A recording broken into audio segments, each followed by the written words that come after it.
بسم اللہ الرحمن الرحیم۔ رسول اللہ صلی اللہ علیہ وسلم نے فرمایا، اسلام کی بنیاد 5 چیزوں پر قائم کی گئی ہے۔ اول، گواہی دینا کہ اللہ کے سوا کوئی معبود نہیں، اور بے شک حضرت محمد صلی اللہ علیہ وسلم اللہ کے سچے رسول ہیں۔ اور نماز قائم کرنا، اور زکوٰۃ ادا کرنا، اور حج کرنا، اور رمضان کے روزے رکھنا۔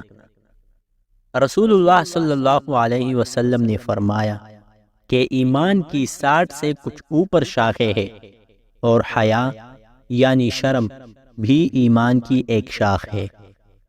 رسول اللہ صلی اللہ علیہ وسلم نے فرمایا، مسلمان وہ ہے جس کی زبان اور ہاتھ سے مسلمان بچے رہے، اور مہاجر وہ ہے جو ان کاموں کو چھوڑ دے جن سے اللہ نے منع فرمایا۔